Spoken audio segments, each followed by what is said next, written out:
I also think that the Seattle Seahawks should win this football game. I said at the beginning of the playoffs that Sam Darnold would host the Lombardi Trophy. Because I really think Sam Darnold, Jackson Smith-Njigba, Mike Macdonald, this defense, the Seattle Seahawks deserve and demand more respect as a great football team. I just want you to say it. I just want you to say it. I was wrong about Sam Darnold. Please, God. Dear Lord. I was wrong about Sam Darnold. Last year, nobody took the Seattle Seahawks seriously. They were labeled soft, inconsistent, and stuck between rebuilding and competing. Fast forward to today, and the Seahawks have just punched their ticket to the Super Bowl after a thrilling 31-27 victory over the Rams in the NFC Championship, and proved they weren't just a good team anymore. This is a juggernaut that has officially conquered the NFC, and nobody saw it coming. Taking a cue from Seattle's gray skies and constant rain, this defense didn't just play in the bad weather, they became the storm. The defense adopted that persona and dubbed themselves the dark side. They turned the gloom of the Pacific Northwest into a weapon, suffocating teams under a cloud of gray until the lights finally went out.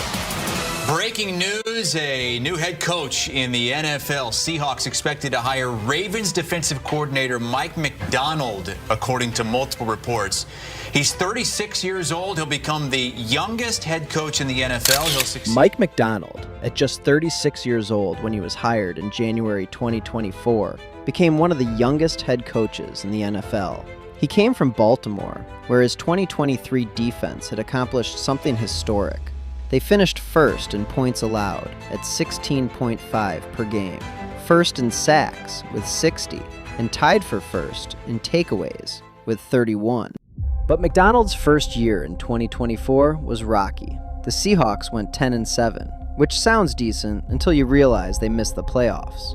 They became the first team since the league went to 17 games in 2021 to hit double digits and still watch the postseason from home. They lost the NFC West to the Rams on a tiebreaker, a gut punch that left the entire organization hungry for 2025. Because of that, Macdonald spent the offseason working on the spirit and mentality of his squad, building a culture that would carry them through adversity.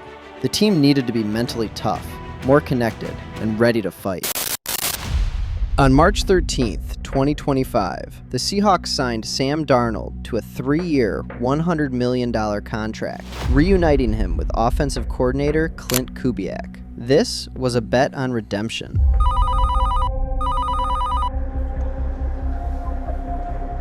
Sam, how you doing? We meet again. So soon. Glad to have you, man. More than happy to have you. Unbelievable. Didn't think you'd be here. Oh, it's going to be outstanding. Can't wait to get to you. With the third pick in the 2018 NFL Draft, the New York Jets select Sam Darnold, quarterback, USC. Darnold's career had been a roller coaster. After being drafted 3rd overall by the Jets in 2018, he struggled through seasons marked by injuries and inconsistent play. He was traded to Carolina, where he alternated between starter and backup for 2 seasons. In 2023, he signed with San Francisco as Brock Purdy's backup, appearing in 10 games with 1 start. He completed 28 of 46 passes for 297 yards and 2 touchdowns that season. The league had largely written him off, but then came 2024 with Minnesota. Darnold won the starting job after an injury to J.J. McCarthy and had a breakout season, throwing for 4,319 yards with 35 touchdowns and 12 interceptions, helping Minnesota to a 14-3 record and earning his first Pro Bowl selection. However, the national media had questions about Seattle's signing. But the people who believed in Darnold knew better. They believed he was a top 10 quarterback, and they were ready to prove it.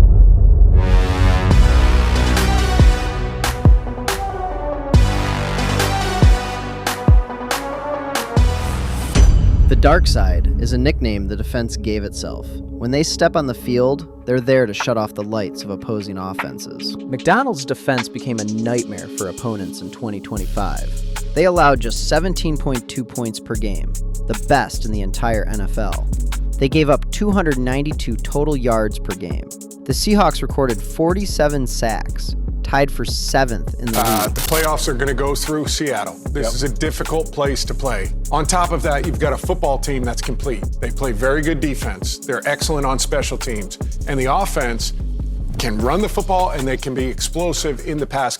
McDonald's system is built on the illusion of complexity. Pre-snap, the defense looks chaotic.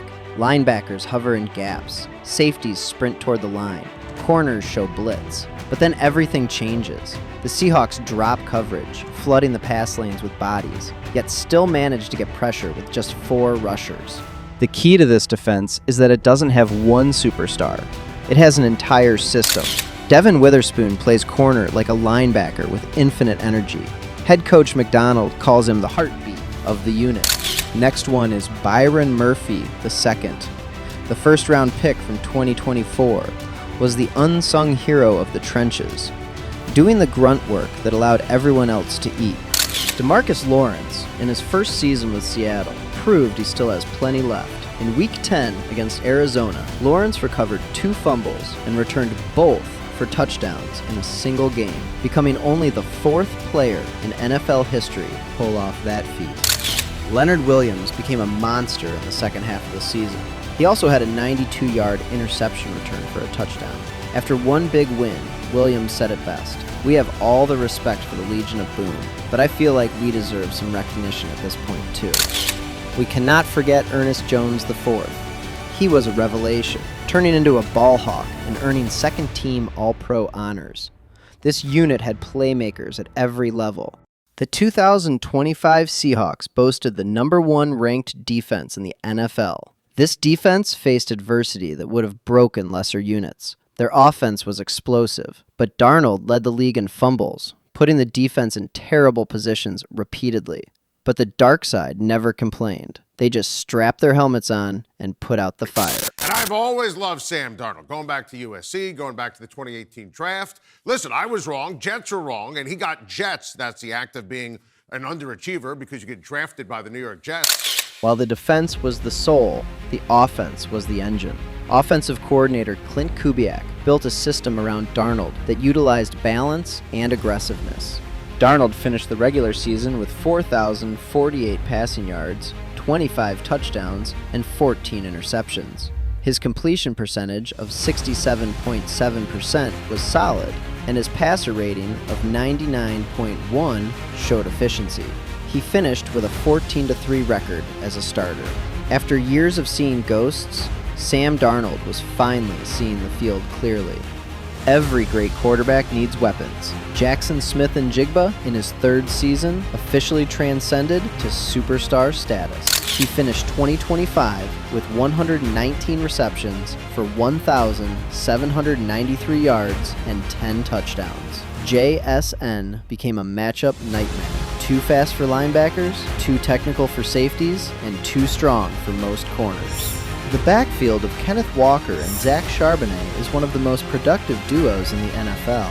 Walker is the Lightning, rushing for over 1,000 yards. Charbonnet is the Thunder, finishing with 12 rushing touchdowns in high-leverage situations. The Seahawks scored 483 points, the most in franchise history, while allowing just 292, creating a plus 191 point differential, the best in the entire league. The 2025 Seahawks Special Teams unit was arguably the best in the league, ranking 1st overall.